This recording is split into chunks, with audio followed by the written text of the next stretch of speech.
কি? গুলটে, এই গুলটে, গুলটে, গুলটে, একবার একবার এখানে আয়, এখানে আয়। একটা জিনিস দেখবি আয়। কি? এই দেখ। চল একটু এগিয়ে দেখি। না, ভেতরে যদি সাপ খোপ থাকে আমরা গোপাল দাদুকে আগে জানাই। পুটি ঠিক বলেছে। তাহলে তাই হোক, চল সবাই মিলে গোপাল দাদুর বাড়ি। আমার গণনা নির্ভুল মহারাজ। তবে তো খুব চিন্তার বিষয়। রাজ্যতীষী, এর কি কোনো প্রতিকার নেই? যা ঘটার তা ঘটবেই, একে খণ্ডাতে পারা যাবে না। তাহলে আগাম জেনে আমাদের লাভ কি? লাভ তো আছে মন্ত্রী মশাই, জানা থাকলে বিপদের সাথে লড়াই করতে সুবিধে হয়। ঠিক ঠিক ঠিক ঠিক, এই ভয়ঙ্কর ঝড়ে আমাদের প্রজাদের তো রক্ষা করতেই হবে। তাহলে আমার এই প্রাসাদের মধ্যে আমার সমস্ত প্রজাদের থাকার ব্যবস্থা করতে হবে। কি করে সম্ভব? আপনার প্রাসাদের সব প্রজাদের পুনর্বাসন হবে না। কিন্তু আমার রাজ্যের একটা প্রজাও যেন বিপদে না পড়ে। ভাবো ভাবো, সবাই ভাবো। আজ থেকে তোমাদের মানে আমার সব রাজকর্মচারীদের 24 ঘন্টা সজাগ থাকতে হবে। গোপাল, রাজ্যতীষী আমাদের আগাম জানিয়ে খুব উপকার করেছেন। হ্যাঁ হ্যাঁ, এই সুযোগটা তাহলে আমাদের নিতেই হবে।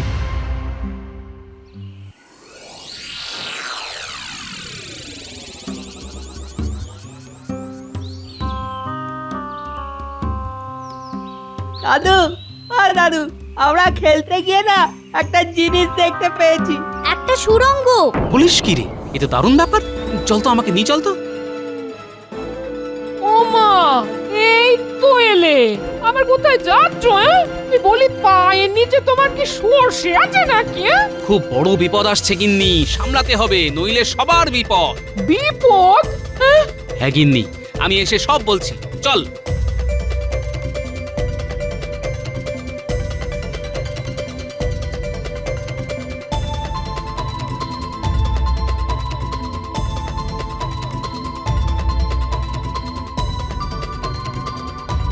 এই দেখো দাদু, ওই সুড়ঙ্গ। এবার চল তো, ভেতরে গিয়ে দেখি। কি করে যাবে গোপাল দাদু?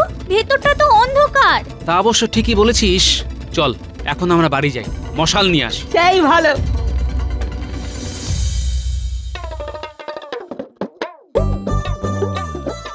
মহারাজ, মহারাজ, মহারাজ, উপায় এসে গেছে আমাদের হাতে। উপায়? কি উপায় গোপাল? সমস্ত প্রজাদের সুরক্ষিত রাখা। মানে? ওই রাজ্যের শেষ প্রান্তে যে মাঠটা আছে না, তার নিচে একটা সুড়ঙ্গ, বিশাল। মহারাজ, গোপাল মনে হয় বিপদের গুরুত্বটা ঠিক বুঝতে পারেন। মহারাজ, গোপাল ঠিকই বলেছে, আমাদের একবার ওখানে গিয়ে দেখে আসা উচিত। একবার যাওয়া উচিত। সবাই যখন চাইছে তখন যাওয়া যাক। চলো চলো সবাই।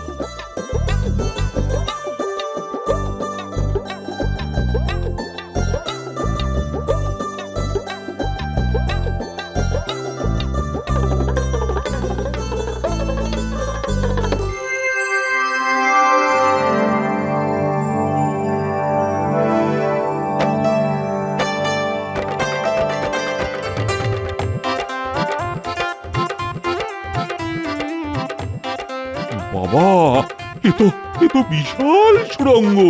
যতদূর যাচ্ছে মশালের আলো, সুড়ঙ্গটা দেখে লাগছে বড়ই ভালো। মহারাজ, আমার মনে হচ্ছে এখানে আমাদের প্রজারা সুরক্ষিত থাকবে। আমারও তাই মনে হয় মহারাজ। মন্ত্রী, ও মন্ত্রী, তোমার কি মনে হয়? সবাই যখন চাইছে তখন। সেনাপতি, লোক লাগাও, পরিষ্কার করে বাসযোগ্য করতে হবে তো। আমাদের হাতে তো আর নষ্ট করার মতো সময় নেই। ঠিক আছে মহারাজ, হয়ে যাবে।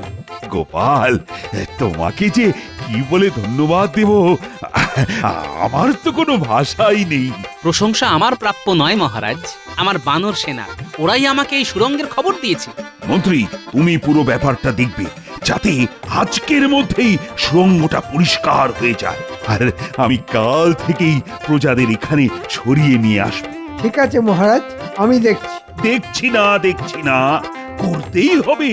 আরে সময় নেই একদম।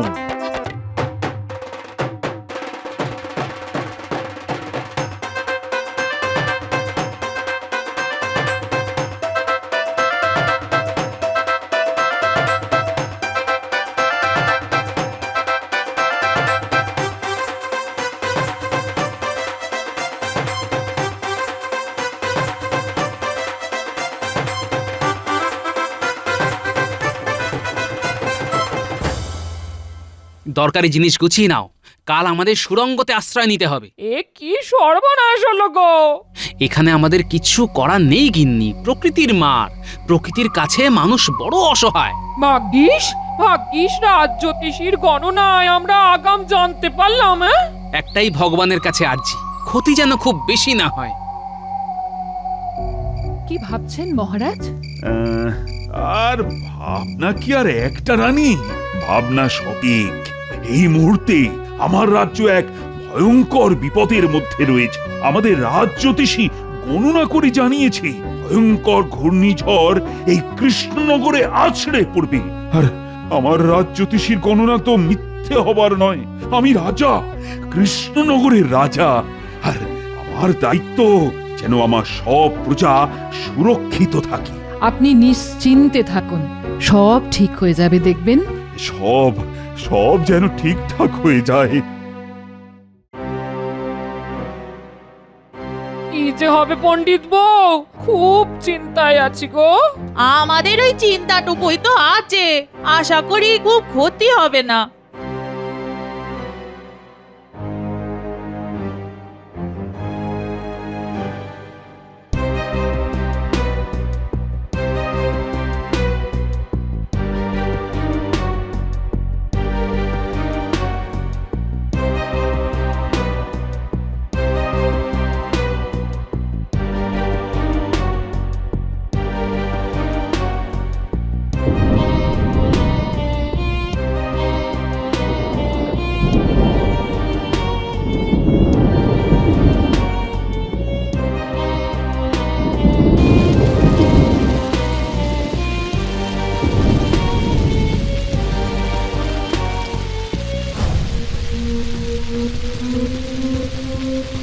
ওহ, জানি না ক্ষতির পরিমাণ কত হবে, তবে আগাম জানার ফলে সমস্ত প্রজাদেরকে সুরক্ষা তো অন্তত দিতে পেরেছি। এবার ঝড় থামলেই তো আসল কাজ। হ্যাঁ, ওইটার জন্যই তো বসে আছি। প্রাকৃতিক বিপর্যয়ের পরই তো আসল কাজ, কিছু কামাতে হবে। রাজ জ্যোতিষী, এই তাণ্ডব কখন থামবে গো? মহারাজ, গণনায় দেখতে পাচ্ছি কাল সকালে ঝড় থেমে যাবে। দেখো, তোমার এই গণনাটাও যেন মেলে। মিলবে মহারাজ, মিলবে। কাল সকালে সূর্য উঠবে।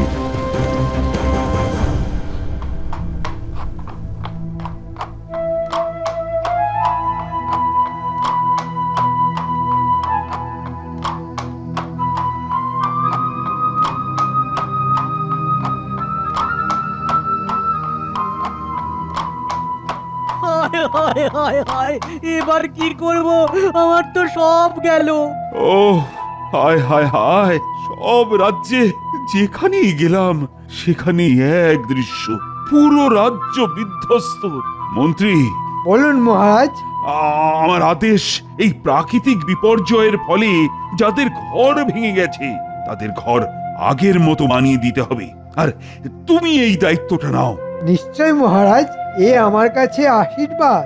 আমি আজ থেকেই কাজ শুরু করব।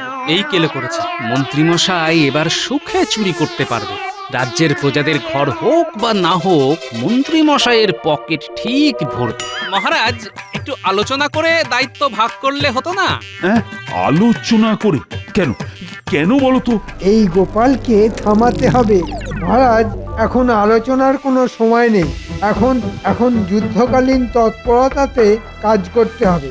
মন্ত্রীর মাথাতে যে কতখানি চাপ তা একটা ভাঁড় কি করে বুঝবে? ঠিক আছে মন্ত্রীমশাই, আপনি রাজাজ্ঞা পালন করুন, আমি আমার মনের আজ্ঞা পালন করতে যাই। গোপাল, এখন ঝগড়া বিবাদ করার সময় নয়। আমাদের রাজ্য সংকটে, এখন আমাদের সকলকে একজোট হয়ে কাজ করতে হবে। মহারাজ, আমি কাজই করতে যাচ্ছি, আমার কাজ একটু আলাদা। কিন্তু গোপাল রেগে গেল কেন?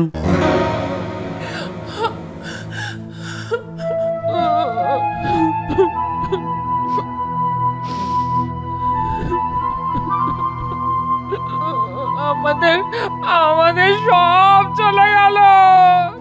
কেদো না গিন্নি, কেদো না। মহারাজ ঘর গড়ে দেবার জন্য মন্ত্রীমশাইকে দায়িত্ব দিয়েছেন। মন্ত্রী মশাইকে মহারাজ আর কাউকে পেলেন না না গো। যার 9 হয় না তার 90তেও হবে না, কিন্তু আমিও ছেড়ে দেবার পাত্র নই। মন্ত্রী মশাইকে চুরি করার জন্য খোলা মাঠ আমি কিছুতেই দেব না গিন্নি। গোপাল দাদু, আমাদের ঘরের চাল উড়ে গেছে। কাঁদিস না বাবারা, কাঁদিস না, আবার সব ঠিক হয়ে যাবে। এখন কিছুদিন ওই সুরঙ্গে আমাদের থাকতে হবে, বুঝলি? আর একটা কাজ করতে হবে। কি কাজ দাদু? শোন, তোদের কাজ হলো মন্ত্রী মশাই আর বটা ঘটার উপর নজর রাখা। ওরা কোথায় যায়, কি করে, সব খবর আমার চাই। ঠিক আছে দাদু, তোমাকে সব খবর দেব।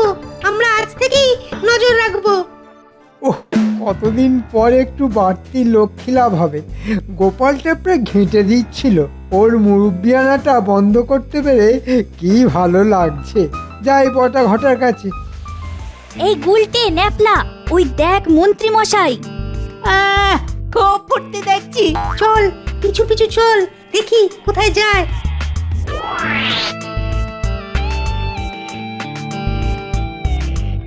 বটা ঘটা, বটা ঘটা, বাড়ি আছিস? হ্যাঁ আছি। অনেক কথা আছে, আসছি।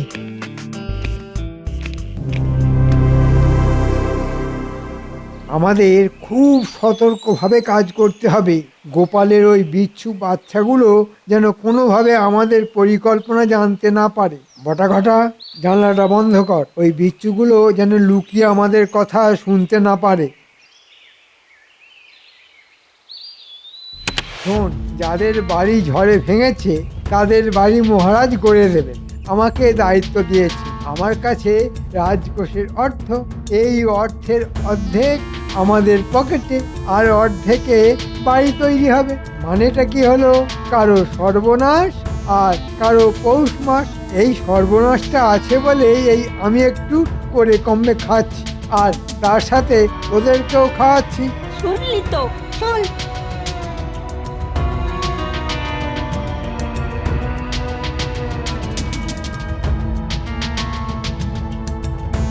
গোপাল দাদু, সব শুনলে তো? মহারাজকে আজকেই সব জানিয়ে দিও। না না, আজই সব কথা বলতে পারবো না। মহারাজ প্রমাণ চাইবেন, আগে প্রমাণ হাতে পাই তারপর। খুব ভালো কাজ করেছিস বাবারা, তোরাও একটু সাবধানে থাকিস। আমি এখন রাজসভায় যাচ্ছি।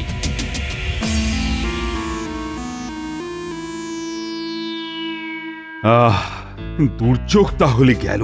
এবার এবার তাড়াতাড়ি সব আগের মতো করে ফেলতে হবে। কি গোপাল, কাজ কেমন হচ্ছে গো? মন্ত্রী মশাই যখন দায়িত্ব নিয়েছেন তখন ঠিকই হবে। বলছো তাহলে মন্ত্রী ভালোভাবেই কাজ করছে? বটা ঘটা খুব যত্ন করে কাজ করছে, আর আমি সারাক্ষণ নজরদারি করছি। এই কাজটা মন্ত্রী ভালো করে করছে, আর আমি খুব খুশি। কাজ শেষ হয়ে গেলে আমি মন্ত্রী বটা আর ঘটাকে পুরস্কার দেব। মহারাজ, আপনাকে সরল সাদা পেয়ে মন্ত্রী রাজকোষ চুরি করে ফাঁক করে দিচ্ছে। আমি আগে প্রমাণটা জোগাড় করি, তারপর।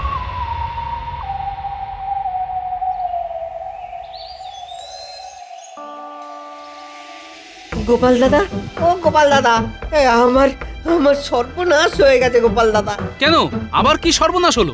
ঘরের দেওয়ালটা হঠাৎ ভেঙে পড়লো। মানে এই তো সেদিন তোমাদের বাড়িঘর মহারাজ বানিয়ে দিলেন। গোপাল দাদা, গোপাল দাদা, আমার আমার ঘরের চালটাও ভেঙে পড়েছে। সে কি, তোমারও? কি দরকার ছিল এভাবে কম দামে জিনিস দিয়ে ঘর বানানোর? না না, এই দোষটা মহারাজের নয়, এই দোষ আমাদের মন্ত্রী মশাইয়ের। আমি একটা প্রমাণ চাইছিলাম। চলো মহারাজের কাছে চলো। চলো চলো গোপাল গোপাল দাদা। দাদা।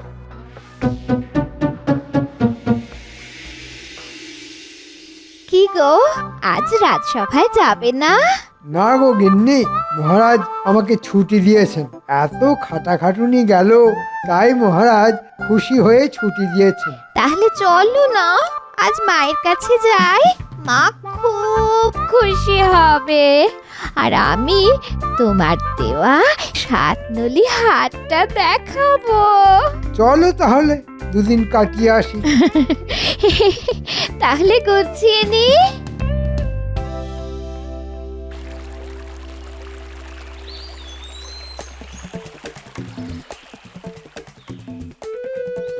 হ্যাঁ কি বলছো তোমরা? হ্যাঁ এও কি সম্ভব? আমি কোথায় ভালো কাজ করার জন্য মন্ত্রীকে দুদিন ছুটি দিলাম। হ্যাঁ মহারাজ, এর এক বর্ণ মিথ্যে নয়। মহারাজ, দিশি কুকুরের লেজ কখনো সোজা দেখেছেন? যতই টানুন না কেন, ছেড়ে দিলে সেই খণ্ডতক। না আজই ওর শেষ দিন। ওকে আগে আমি ডাকি, তারপর ওর বিচার শুরু করব। মহারাজ, একদম না। মন্ত্রীমশাই যেন ঘুণাক্ষরেও টের না পান যে আমরা সব জেনে গেছি। মন্ত্রীমশাই ছুটি কাটা, তারপর মন্ত্রীর ঘর কিভাবে ভাঙতে হয় সেটা আপনি আমার উপর ছেড়ে দিন। ঘুঘু দেখেছেন, এবার ফাঁদটা দেখুন।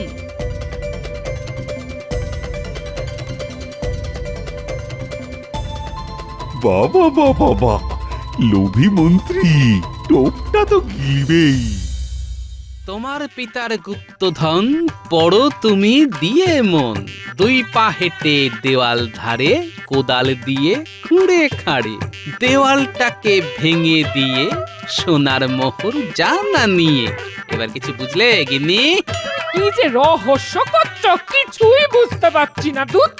এবার এই নকশাটাকে কায়দা করে মন্ত্রী মশাইয়ের ঘরের মধ্যে রেখে আসতে হবে। ব্যাস, যাই ন্যাপলা গুলটের বাড়ি থেকে একটু ঘুরে আসি।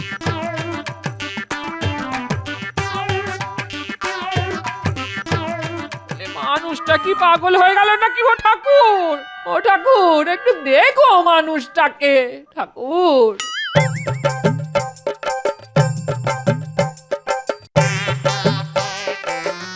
গুলটে, গুলটে, কি গোপাল দাদু, কি হয়েছে? শোন,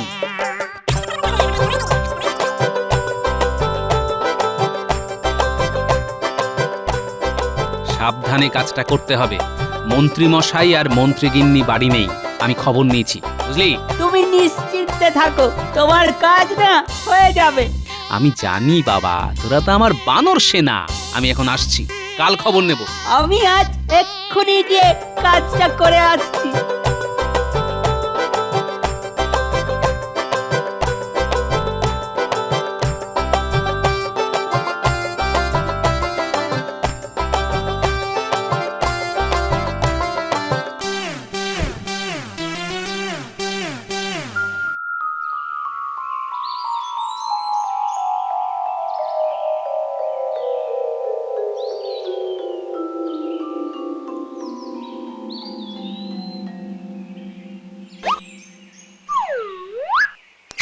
এটা কি? পুরনো কাগজ, একটা নকশা আঁকা, কি একটা লেখা আছে। তোমার পিতার গুপ্তধন পড়ো তুমি দিয়ে মন। 2 পা হেঁটে দেওয়াল ধরে, কোদাল দিয়ে খুঁড়ে খাঁড়ে, দেওয়ালটা ভেঙে দিয়ে সোনার মোহর জানা নিয়ে। গিন্নি, গিন্নি, গুপ্তধন, গুপ্তধন, বিরাট খবর, আমার পিতার গুপ্তধন। কি হলো? কি হলো? চাচাচ্ছ কেন? কি হলো? এই দেখো। ও মা, শিক্ষি গো, কিন্তু কোন দেয়াল সেটা তো লেখা নেই গো। পূব দিকের থেকে এসেছে উড়ে, সুতরাং ওই পূব দিকের জানলা ধরে 2 পা হেঁটে খুঁড়বো। যাই বটা ঘটার কাছে একটা কোদাল নিয়ে আসি। গুপ্তধনের কথা বলো না, তাহলে ভাগ দিতে হবে। তুমি খেপেছো? আমি কি অত বোকা নাকি? বলবো বাগান করবার জন্য মাটি কোপাবো। যাই, 1 2, বুঝলে গিন্নি? এইখানে কোপাতে হবে। একটু জোরে, হেইও, দেওয়াল ভাঙো, হেইও। ভাঙো ভাঙো ভাঙো, হেইও, দেয়াল ভাঙো, হেইও। এবার পাবো গুপ্তধন।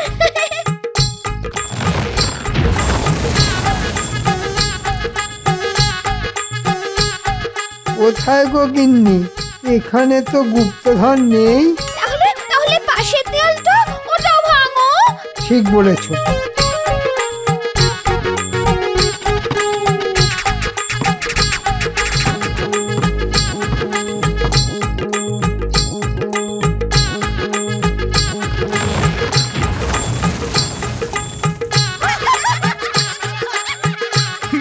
বাবা, খুব সুন্দর, খুব সুন্দর।